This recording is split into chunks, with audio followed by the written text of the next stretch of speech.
AI artificial intelligence বা কৃত্রিম বুদ্ধিমত্তা, যেখানে পুরো বিশ্বরই ভয় ছিল যে আর্টিফিশিয়াল ইন্টেলিজেন্স লোকজনের চাকরি খেয়ে নেবে। এটা মেশিনে এতটা ব্রেন দিয়ে দেবে যার মাধ্যমে সেটা মানুষদেরকেও তার গোলাম বানাতে পারবে। সেই চর্চার মধ্যেই ভারতের ইসরোর বিজ্ঞানীরা একটা মারাত্মক সফলতা অর্জন করে ফেলেছে। এই এআই টেকনোলজির ব্যবহার করে তারা ভারতকে একটা ঐতিহাসিক জয়ের জন্য প্রস্তুত করে দিয়েছে। চন্দ্রযান 3-তে অনেক স্ট্রং এআই টেকনোলজি এমন ভাবে ব্যবহার করা হয়েছে যেটা আমাদের লস নয়, বরং অনেক সুবিধা করে দেবে। এখন আপনি মনে করতে পারেন চন্দ্রযান 3 একটা রোবট।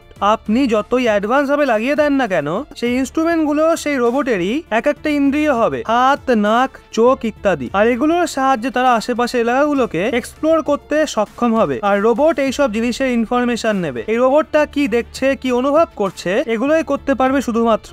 যেটা দেখছে সেটা আসলে কি, তাকে প্রসেস করার জন্য একটা ব্রেনের প্রয়োজন হয় রোবটের। একটা ব্রেন যেটা ইন্দ্রিয় দিয়ে আসে ইনফরমেশনকে প্রথমে গ্যাদার করে, তারপর তাকে প্রসেস করে, সেটাকে বোঝার চেষ্টা করবে যে এই ইনফরমেশনের মানেটা কি, তারপরই সে পরবর্তী ডিসিশন নিতে পারবে। নয়তো যদি সেই রোবট হিউম্যান কন্ট্রোলের বাইরে চলে যায় আর যদি নিজের ব্রেন ব্যবহার না করে, তাহলে সেই রোবট আর কাজ করতে পারবে না, ফেল হয়ে যাবে। অর্থাৎ যদি প্রপার এআই টেকনোলজির ব্যবহার করা হয় এইরকম রোবটের মধ্যে, অর্থাৎ আর্টিফিশিয়াল ইন্টেলিজেন্স নিজেই ইন্দ্রিয় থেকে আসে, মানে যে অ্যাডভান্স ইনস্ট্রুমেন্ট লাগানো রয়েছে তা থেকে আসা সেন্সার ইনপুটকে বোঝার চেষ্টা করবে, তাকে প্রসেস করবে, তারপর পরবর্তী ডিসিশন কি নেবে, তার এই সব অ্যাবিলিটিকে যদি ডেভেলপ করে দেওয়া হয় এই এআই অর্থাৎ আর্টিফিশিয়াল ইন্টেলিজেন্সের সাহায্যে, তাহলে সেই রোবট সাকসেসফুল হয়ে সেই এনভায়রনমেন্ট থেকেও ফিরে আসতে সক্ষম হবে যেখানে মানুষের পা রাখাও প্রায় অসম্ভব। কিছুটা এমনই ঐতিহাসিক জয় অর্জন করেছে ইসরোর বিজ্ঞানীরা। বন্ধুরা, চন্দ্রযান 3 এর মধ্যে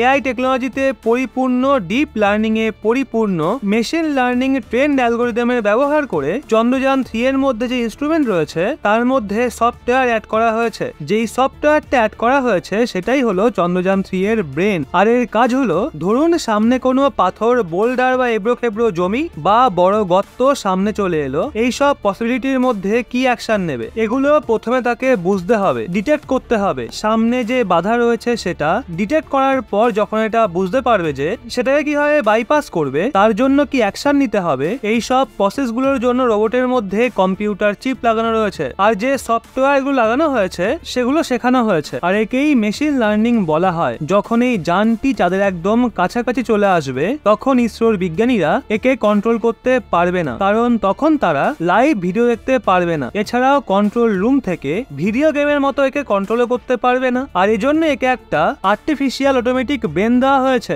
যেটা নিজে নিজেই ল্যান্ড করবে। এবার এটা কিভাবে হবে তো আপনাদের বলে রাখি, সবার প্রথমে এনহ্যান্স নেভিগেশন সিস্টেম তার মধ্যে লাগানো হয়েছে এবং গাইডেন্স ক্যাপাবিলিটিকে বাড়ানো হয়েছে। লেজার ডপলার ভেলোসিমিটার, অর্থাৎ লেজার ছাড়া হবে যখন চন্দ্রযান 3 নিচে অবতরণ করবে চন্দ্র পৃষ্ঠে, তখন সেটার থেকে লেজার ফায়ার হবে। আর লেজার ফায়ার করলেই সেটা চন্দ্রপৃষ্ঠে ধাক্কা খাবে, তারপর সেটা পুনরায় আবার ফিরে আসবে। এই কাজটা একদম মিলি সেকেন্ডেরও কম সময়ে সম্পূর্ণ হবে। এটা ফিরে আসার পর এক্সাক্ট লোকেশন, যেটা লেজার ডপলার ভেলোসিমিটার, যেটা ভেলোসিটিকে বুঝতে সাহায্য করে। এই যে ইনস্ট্রুমেন্ট রয়েছে এগুলো এর ইন্দ্রিয়, এই ইনফরমেশন রোবটের মধ্যে যে আর্টিফিশিয়াল ব্রেন দেওয়া হয়েছে চন্দ্রযান 3-তে, সেটা প্রসেস করবে যে আমরা এখন কত কিলোমিটার দূরত্বে রয়েছি চন্দ্র পৃষ্ঠ থেকে, আমাদের স্পিড এখন কত। ধরুন এখন যানটি 550 কিলোমিটার গতিবেগে নিচে অবতরণ করছে, একে কম করার প্রয়োজন রয়েছে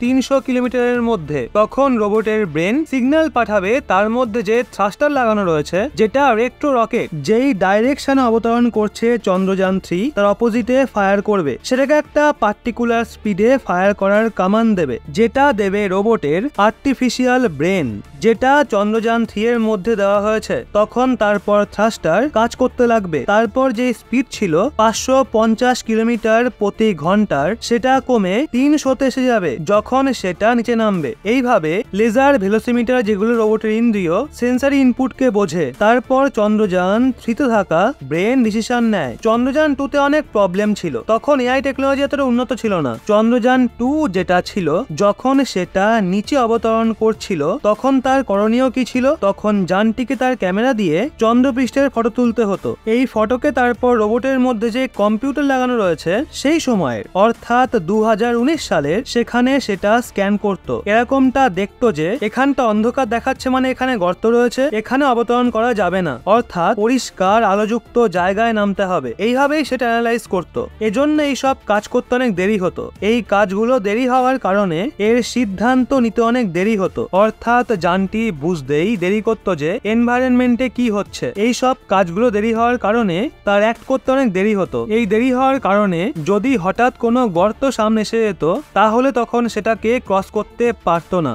এটাই ছিল তার প্রধান সমস্যা। কিন্তু এখন যে চন্দ্রযান 3 যাচ্ছে তাতে উন্নত এআই সিস্টেমকে অ্যাড করা হয়েছে এবং হ্যাজার্ড অ্যাভয়েডেন্স অ্যালগোরিদম দ্বারা পরিপূর্ণ। হ্যাজার্ডের মানে হলো যদি সামনে কোনো সমস্যা এসে যায় তাহলে তাকে ডিটেক্ট করা, তারপর সেটাকে জানা এবং তারপর সেটাকে অ্যাভয়েড করা, অর্থাৎ সমস্যার কোনো জায়গা থেকে দূরত্ব বজায় রেখে সেখান থেকে বের হয়ে যাওয়া, যাকে এক কথায় বাইপাস বলা হয়। তার মধ্যে রিয়েল টাইম ভিডিও ক্যামেরা লাগানো রয়েছে, রিয়েল টাইম ইমেজেস যাচ্ছে আর ওই ছবিকে সঙ্গে সঙ্গে অ্যাক্সেস করে নিচ্ছে যে এখানে কোন ধরনের ভূমি রয়েছে, এবড়ো খেবড়ো জায়গা নাকি সমতল জায়গা। তারপর সঙ্গে সঙ্গেই তার ডিসিশন নিয়ে নিচ্ছে, অর্থাৎ আগের যানের তুলনায় এর মধ্যে রিঅ্যাক্টিভিটিকে বাড়িয়ে দেওয়া হয়েছে। এটা অনেক ইম্পর্টেন্ট একটা জিনিস হয়েছে আর এই সব কিছু এআই ছাড়া পসিবল ছিল না। অর্থাৎ এটা নিজে নিজে ল্যান্ড হতে পারবে। এই ল্যান্ড করার জন্য অনেক কঠোর পরিশ্রম করেছে ইসরো। আপনাদের বলে রাখি, হেলিকপ্টার থেকে অনেকবারই বিক্রম ল্যান্ডারকে ফেলা হয়েছে একে পরীক্ষা করার জন্য, যাতে এটা সঠিকভাবে কাজ করছে কিনা তা পর্যালোচনা করার জন্য। তারা এটা দেখছিল যে যদি এইভাবে ল্যান্ড হয় তাহলে যানটি নিজেকে সামলাতে পারবে কিনা। 10 কিলোমিটারের স্পিড নিয়েও যদি চন্দ্রপৃষ্ঠে অবতরণ করে তাও রোবট নিজেকে সামলে নেবে। এতে রিইনফোর্স মেটালের ব্যবহার করা হয়েছে। এই মেটালকে বেশি পরিমাণে রিইনফোর্স করা হয়, তাকে আরো শক্তি দেওয়া হয়। এটা মিলিটারি গ্রেড ওয়েপেন্স বা ভেহিকেলে করা হয়ে থাকে। কিন্তু এখানে চন্দ্রযান 3 এর পায়েতে এইভাবে ডিজাইন করা হয়েছে যাতে খারাপ পরিস্থিতিতেও নিজেকে সামলাতে পারে। এছাড়াও এতে এটাও অ্যাড করা হয়েছে যদি সেটা আড়াআড়ি পড়ে যায়, যদি সোজা না পড়ে, তার জন্য চারিদিকে সোলার প্যানেল লাগানো হয়েছে। একে এই জায়গাতেও গাইড করা হয়েছে যে সেটা পড়ে গেলেও আমাদের রোভার সেখান থেকে সহজেই বেরিয়ে যাবে। এবার যদি কথা বলা হয় রোভারের বিষয়ে, তাহলে রোভারের মধ্যে অ্যাডভান্স এআই টেকনোলজিকে অ্যাড করা হয়েছে। কিভাবে সেটা আমি আপনাদের বলছি। যে রোভারটা রয়েছে তার মধ্যে alpha proton x-ray spectrometer APXS add করা হয়েছে। এরই সাথে দেওয়া হয়েছে laser induce breakdown spectroscope LIBS। এটা অনেক সাবধানতার সহিত কাজ করেছে। এটা অনেক কম খরচে একদম অ্যাকুরেট গোল সেট করে একে লঞ্চ করা হয়েছে। APXS মানে যে আলফা প্রোটন এক্স-রে স্পেকট্রোমিটার রয়েছে, এটা কি কাজ করে তো আপনাদের বলে রাখি। এই যে আলফা প্রোটন এক্স-রে স্পেকট্রোমিটার রয়েছে, এর কাজ হলো এক্স-রে ফ্লুরেশন স্পেকট্রোস্কোপিকের সাহায্যে এক্স-রে বা আলফা পার্টিকেলসকে নিক্ষেপ করা লুনার সারফেসে বা চাঁদের চন্দ্রপৃষ্ঠে। সেখানে এটা ধাক্কা খাবে এবং পুনরায় ফিরে আসবে। এটা ফিরে আসার সঙ্গে সঙ্গে জানতে পারা যাবে ওখানে যেসব এলিমেন্ট রয়েছে তা কোন ধরনের। এর প্রথম কাজ হলো এলিমেন্ট কি কি ধরনের রয়েছে তা ডিটেক্ট করা। কি কি জিনিস পাওয়া যেতে পারে সেখানে স্ট্রনসিয়াম, ইথেরিয়াম, জিরকোনিয়াম, টাইটেনিয়াম এছাড়াও আরো অন্যান্য জিনিসও পাওয়া যেতে পারে। এগুলো ঠিক কত পরিমাণে রয়েছে এরও যাচাই করা। তারপর রোভারের মধ্যে যে আর্টিফিশিয়াল ব্রেন দেওয়া হয়েছে তার মাধ্যমে তথ্য ইসরোর কাছে প্রেরণ করা। কিন্তু যে এআই সিস্টেম তার মধ্যে যে বিল্ড করা হয়েছে সেটা এটা কনফার্ম করবে যে আসলে রোবট খুঁজবেটা কোথায়। প্রথমে চেক করবে, তারপর বোঝার চেষ্টা করবে এটা কি হতে পারে, তারপর সেখানে এক্স-রে মারবে। এই সব কাজ মেশিন লার্নিং এর মাধ্যমেই সবকিছু শিখিয়ে পাঠানো হয়েছে। যে এমন এমন জায়গা নির্বাচন করো যেখানে ওয়াটার মিনারেল থাকার সম্ভাবনা রয়েছে, শুধু বালি বা মাটির মধ্যেই দেখো না। এই সব কাজ এই জন্য হচ্ছে কারণ মেশিন লার্নিং এআই রোবটের মধ্যে ফিট করা হয়েছে। আর দ্বিতীয় হলো APXS, এটা জেনে নেয় যে কোন জায়গায় কি এলিমেন্ট রয়েছে। LIBS laser induce breakdown spectroscope, এটা লুনার সারফেসে আবারও লেজার মারবে আর তা থেকে এটা চেক করা হবে